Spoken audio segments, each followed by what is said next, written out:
आज मैं आप लोगों के लिए पास्ट इंडेफिनिट टेंस लेकर आया हूं, जिसमें हम देखेंगे कि इसको कैसे पहचानते हैं, हेल्पिंग वर्ब क्या है और किस तरीके से पास्ट इंडेफिनिट टेंस में सेंटेंसेस को फ्रेम किया जाता है। आइए शुरू करते हैं। पास्ट इंडेफिनिट टेंस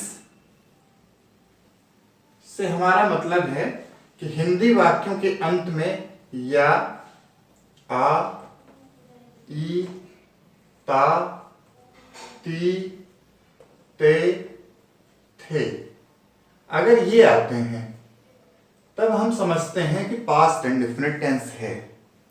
इसको इंग्लिश में पहचानने का जो तरीका है वो सिंपल जो सेंटेंस होते हैं उसमें होता क्या है कि वर्ब की सेकंड फॉर्म का यूज करते हैं। जैसे एक वर्ब लेते हैं गो, इसकी सेकंड फॉर्म है वेंट, थर्ड फॉर्म है गॉन। तो यहां पर हमको क्या करना है, सेकंड फॉर्म वेंट, इसका प्रयोग किया जाएगा। वहीं पर जब सेंटेंसेस नेगेटिव होंगे या इंटरोगेटिव होंगे तब हेल्पिंग वर्ब होती है डिड। और जैसे ही हम पास्ट इंडेफिनिट टेंस में डिड का यूज करेंगे तो इसके साथ वर्ब की first form, base form of the verb का यूज करेंगे। इस चीज को फिर से आप समझिए।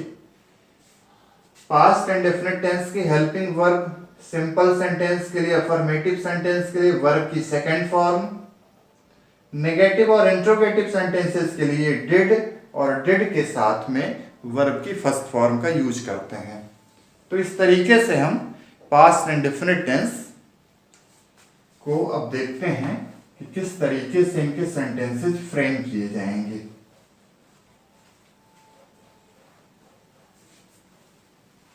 जैसे किसी सेंटेंस में ता के साथ था आ गया ना, तो इस था की अंग्रेजी वाज या वर नहीं है, ये नहीं है, बल्कि वर्ब की सेकंड फॉर्म का ही यूज करना है। इस बात को ध्यान रखना है। आइए कुछ इस तरह के एग्जाम्पल लिए जाएं और देखा जाए कि किस तरीके से अफर्मेटिव सेंटेंसेस फ्रेम किए जाते हैं। सबसे पहले अफर्मेटिव। अफर्मेटिव को हम सकारात्मक वाक्य के रूप में जानते हैं। अफर्मेटिव सेंटेंसेस सकारात्मक वाक्य हैं। सबसे पहले सब्जेक्ट का यूज करेंगे, फिर हेल्पिंग वर्ब, और हेल्पिंग वर्ब के बारे में अभी बताया मैंने कि इसका यूज सिर्फ नेगेटिव और इंटेरोगेटिव में करेंगे। तो इसका मतलब कि यहां पर सिर्फ वर्ब की सेकंड फॉर्म यूज करेंगे और ऑब्जेक्ट। जैसे एक सेंटेंस लेते हैं हम, ही वेंट।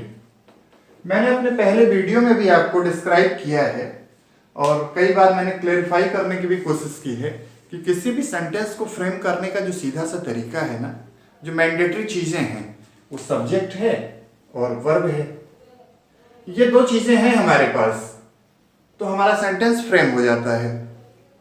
यहां पर आप देख सकते हैं सब्जेक्ट और वर्ब, और वर्ब कैसी है, सेकंड फॉर्म में है, इसलिए सेंटेंस बन गया हमारा पास्ट इंडेफिनिट का, ही वेंट, वो गया।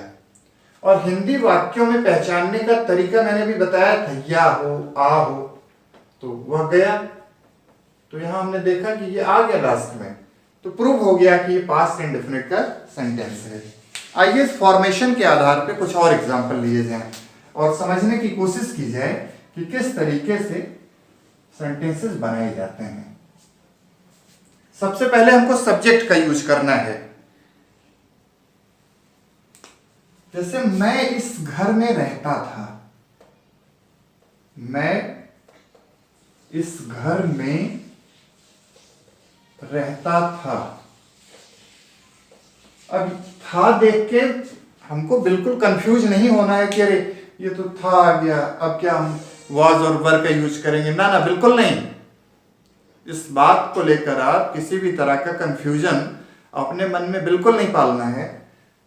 था है तो वाज वर नहीं, ये मैंने अभी कुछ समय पहले बताया था आपको। आइए इसको ट्रांसलेट किया जाए।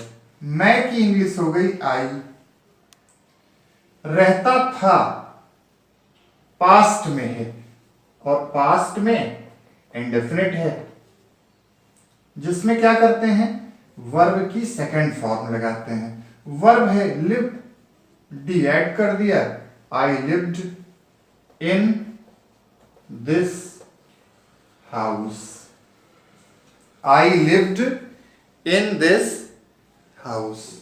ये हमारा एक सेंटेंस फ्रेम हो गया अफर्मेटिव का। आइए एक और एग्जांपल लेते हैं। The carpenter made a chair. Carpenter हमारा क्या है, सब्जेक्ट हो गया। Made base form of the verb है मेक, जिसकी सेकंड फॉर्म यूज की गई मेड, और ये हमारा ऑब्जेक्ट का पोर्शन हो गया। तो इस तरीके से हमने देखा सब्जेक्ट, वर्ब की सेकंड फॉर्म, फिर ऑब्जेक्ट, ये फॉर्मेशन है अफर्मेटिव का, और उसके एग्जाम्पल हमने करके देखे। अब इसके बाद हम बात करेंगे नेगेटिव सेंटेंस की। नेगेटिव सेंटेंस ऐसे वाक्य होते हैं जो निगेशन शो करते हैं, जो नकारात्मक होते हैं। किस तरीके से उसको फ्रेम किया जाएगा, आइए ये देखते हैं। सबसे पहले उसका फॉर्मेशन, सब्जेक्ट। अब जब हम नेगेटिव की तरफ बढ़ रहे हैं तो हमको अब हेल्पिंग वर्ब की स्पेशल जरूरत पड़ेगी, और क्या हो गया, डिड इसकी हेल्पिंग वर्ब है। अब जैसे हमने और भी टेंसेस में देखा, जैसे कल हम लोग अपने पहले के वीडियो में देख रहे थे has been, have been, has और हैव, डू और डज। तो हमने क्या देखा था कि सिंगुलर सब्जेक्ट के लिए अलग हेल्पिंग वर्ब यूज करते हैं और प्लूरल के लिए अलग करते हैं। लेकिन इस यहां क्या होगा दोस्तों, यहां पर एक ही हेल्पिंग वर्ब सभी तरह के सब्जेक्ट के साथ में अप्लाई की जाएगी, और वो हेल्पिंग वर्ब है डिड। जैसे ही सेंटेंस के अंदर डिड का यूज करेंगे तो वर्ब अपने बेस फॉर्म में आ जाएगी, और लास्ट में ऑब्जेक्ट का पोर्शन। ये तरीका है नेगेटिव सेंटेंस बनाने का। आइए इसके एग्जांपल लिए जाएं। He did not play the hockey. अब एक एक करके इसको मैच करते हैं। क्या इस फॉर्मेशन के अकॉर्डिंग इस सेंटेंस को फ्रेम किया गया है? सब्जेक्ट हमारा ही है। अब यहां हमारे लिए ऑप्शन नहीं है, हमको चूज नहीं करना है कि डू लगाएं कि डज लगाएं, हैज लगाएं, हैव लगाएं, हैज बीन या हैव बीन ना।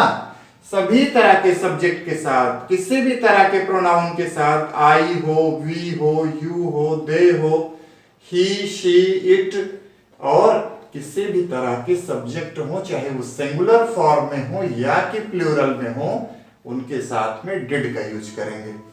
तो डिड हमने ये लगा दिया। अब नॉट, क्योंकि नेगेटिव सेंटेंस बनाया जा रहा है तो नॉट का यूज किया। वर्ब के रूट फॉर्म, फर्स्ट फॉर्म, वो प्ले हो गई, और ये हमारा ऑब्जेक्ट का पोर्शन हो गया। इस तरीके से प्रूव होता है कि हमने ये सेंटेंस बनाया है ना, ये बिल्कुल ठीक है। आइए एक और एग्जांपल लेते हैं। The boys did not learn this lesson. The boys did not learn the lesson. आपके बेहतर समझ के लिए मैंने इस बार सब्जेक्ट चेंज किया। जहां पर इससे पहले के सेंटेंस में मैंने सिंगुलर नाउन लिया था, ही प्रोनाउन का फॉर्म था, वहीं इस बार मैंने प्लूरल ले लिया। लेकिन हम क्या देख रहे हैं, इस सेंटेंस में भी डिड है और इसमें भी डिड है। इसका मतलब कि सब्जेक्ट कैसा भी होगा, लेकिन हम हेल्पिंग वर्ब के रूप में डिड का ही यूज करेंगे। फिर नेगेशन शो करने के लिए नॉट का यूज किया। लर्न हमारी base form of the verb है, और ये हमारा ऑब्जेक्ट का पोर्शन है। इस तरीके से हमने इन दो सेंटेंसेस में देखा कि नेगेटिव सेंटेंसेस किस तरीके से फॉर्म किए जाते हैं। अब इसके बाद बारी आती है इंट्रोगेटिव सेंटेंस की। इंट्रोगेटिव सेंटेंस क्या है, इनको कैसे बनाया जाता है, आइए इसको देखा जाए और समझने की कोशिश की जाए कि पास्ट इंडेफिनिट टेंस में इंट्रोगेटिव सेंटेंस किस तरीके से बनाए जाते हैं। इंट्रोगेटिव का मतलब होता है प्रश्नवाचक, जिसमें कोई प्रश्न किया जाता है, जिसमें हम पहले फर्स्ट टाइप की बात करेंगे। इसको यस और नो टाइप के सेंटेंसेस भी कहा जाता है। फॉर्मेशन करते हैं पहले डिड, जो हेल्पिंग वर्ब है हमारी, फिर सब्जेक्ट, फिर मेन वर्ब की फर्स्ट फॉर्म, और लास्ट में ऑब्जेक्ट, और सबसे लास्ट में क्या करना है, क्वेश्चन मार्क। एक चीज ध्यान रखो, और ये हमेशा नोटिस करना है आपको, कि अगर इंट्रोगेटिव सेंटेंस किसी भी टेंस का है तो लास्ट में क्वेश्चन मार्क का लगाना अनिवार्य है, अन्यथा की स्थिति में हमारा सेंटेंस गलत माना जाता है। अब इस फॉर्मेशन के आधार पे आइए सेंटेंस बनाए जाएं और देखे जाएं कि किस तरीके से इंट्रोगेटिव फर्स्ट टाइप के सेंटेंस बनाए जाते हैं। Did you go to school? Did you go to school? Did क्या है, हमारी हेल्पिंग वर्ब है, फर्स्ट टाइप बना रहे हैं। सब्जेक्ट हमारा यू है, वर्ब की फर्स्ट फॉर्म गो है, और ये पोर्शन हमारा ऑब्जेक्ट का है। इस तरीके से हमने देखा कि इंट्रोगेटिव के फर्स्ट टाइप के सेंटेंसेस को किस तरीके से फ्रेम करते हैं। आइए एक और एग्जांपल लेते हैं। Did he not read your letter?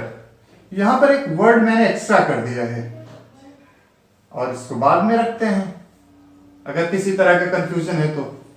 Did he read your letter?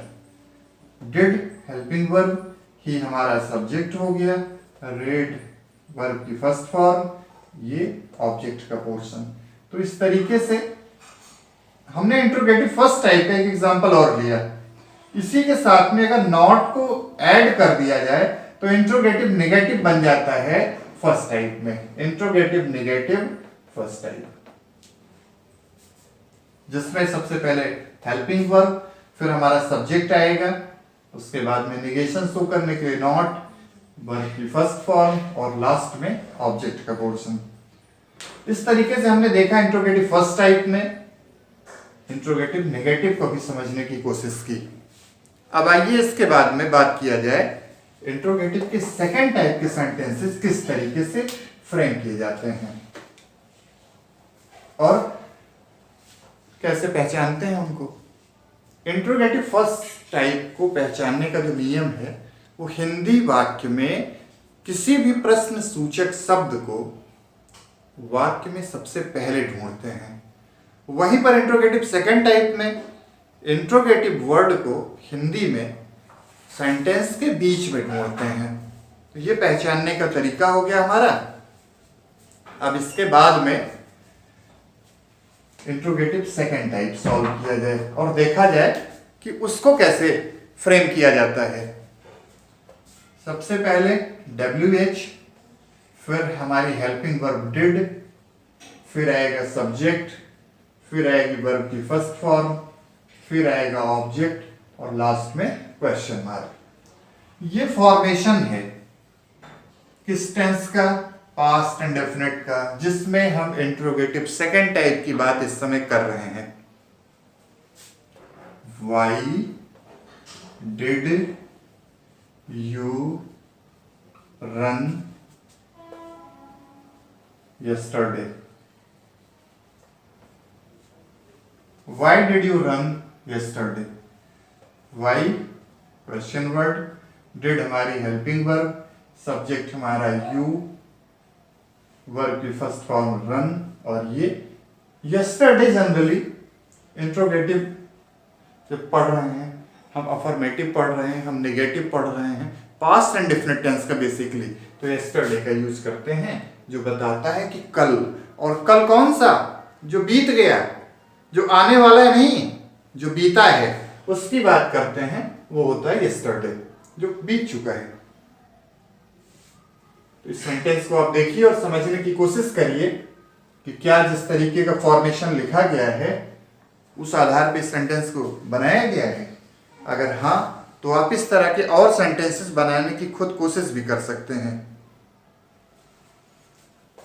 When did Rohan return? When क्या हो गया? Question word. डिड हमारी हेल्पिंग वर्ब हो गई।